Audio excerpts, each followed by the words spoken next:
יוג'ין קנטורוביץ, בבקשה. Chairman Ahana, members of the Knesset, with your permission, I'll deliver my brief remarks in English, taking advantage of the fact that this constitutional bill has not yet passed, and maybe after it, I will have some new recruits for the bill to prevent this kind of thing from happening again. Briefly, please. Absolutely. I'm going to discuss this law in an international perspective, because one of the claims made about the law is that it challenges Israel's values as a liberal and democratic state. To establish whether that is true, one needs to see what do liberal and democratic states in fact do. As it turns out, nation-state laws are quite common. They are common not just in our neighborhood and in the world, they are common in Europe and in the European Union. I'll just give one example. The Slovenian constitution says that the Slovenian state is a state of all its people, but that it is based on the right of the Slovene nation, not of all its people, to self-determination. There are similar provisions found in many EU constitutions. What is proposed in this constitutional law is far weaker than the national and religious elements in many European constitutions. Many very liberal European states have far stricter laws on nationality and religion, enshrining both ethnic and national aspects in their constitutions in a much deeper and more profound way than this law does, and it is considered unremarkable. For example, Israel does not have an official religion. Judaism is the only major world religion that is not the national religion of any country.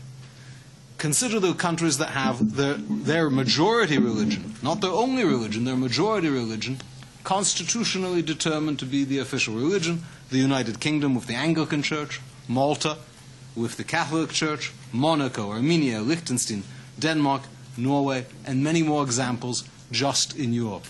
In Israel, and we forget this, we do not even have an official religion, and this law is not going to change that.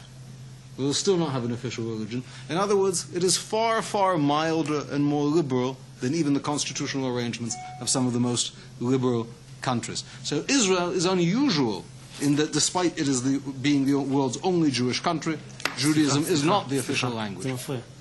Now, what would you say, what would you call a country where to be the Nasi, to be the head of state, you have to be a member of the majority religion and a member of the majority ethnicity?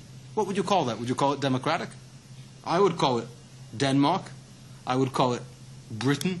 I would call it Holland. I would call it Norway, where to be the head of state, the king, who has real powers, ceremonial and otherwise.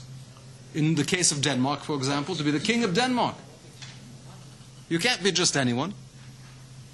You have to be a member of the Danish Lutheran... So the monarch is the head of state. Yes, so אני הקשבתי היטב לדבריך. לא, אבל זה לא הזמן לדיסרטציה. It's a constitutional monarchy. These are constitutional monarchies. Yes, so these are constitutional monarchies that are considered liberal democracies.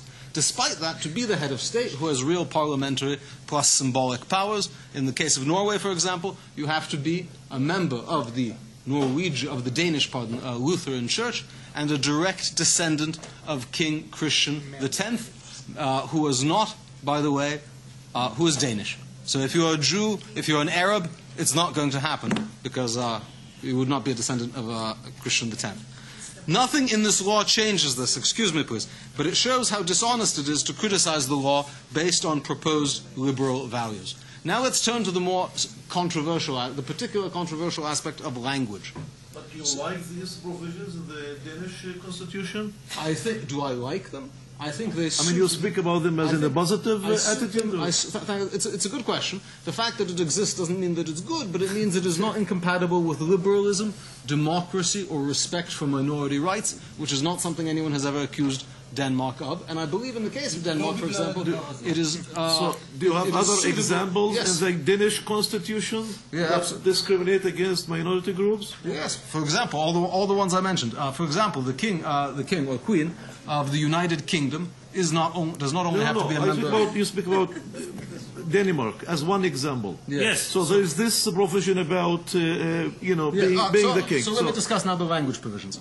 Sole language provisions constitutionalizing the language of the majority group, not the only group, because it's a mistake to think Israel is the only country with a significant minority group. They're quite common. Sole constitutional language provisions are quite common, and indeed, the opposite, having more than one language constitutionalized, is extremely uncommon. Consider many European democracies.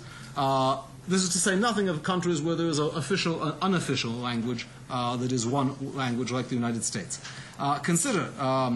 It is also important to note that countries that have constitutional official language provisions are not only not homogeneous ethnically or linguistically, they often have significant minorities with histories of bad relations with the majority and with their own national independence aspirations, such as in Catalonia or Scotland. Countries with majority official language provisions include Albania, Andorra, Austria, Bulgaria, where the Constitution also says there is an obligation in the Constitution that everybody must study Bulgarian, Croatia, Estonia, France, Liechtenstein, Latvia, Lithuania, Macedonia, Moldova, Monaco, Montenegro, Poland, Romania, Russia, Serbia, Slovakia, Slovenia, and we're not even done Europe. I would throw in the extremely important example of Spain, which not only says that Castilian, Spain, which has many languages in it, not only does it say Castilian is the official language in the Constitution, it says, in my view somewhat obnoxiously, everyone has a duty to know it. Unlike Israel, where the official status of Hebrew would not obligate anybody to know it. In Ireland, speaking of the majority language being the official language, Ireland has gone further and made only an extreme minority language the official language, namely Gaelic as opposed to English, which of course has a great impact on the Protestant minority in Ireland. Yep. The Baltics, I'm not sure. These are like good examples or bad examples? Just normal examples. I'll conclude with good and bad at the end. The Baltics are a particularly relevant case. All of the Baltic countries have extremely large national minorities, Russian minorities, in some cases 20%, in some cases more than 40%. Nonetheless, all of the Baltic constitutions, and again these are members of the European Union, prescribe that only Lithuanian, only Latvian, only Estonian is the official language, despite the fact that this severely handicaps Russians. I must say that these laws have been upheld by the European Court of Human Rights. They have been upheld by the OSCE. They have been upheld by many European fora. And they have the strongest resemblance to the Israeli situation because they actually changed the prior status quo.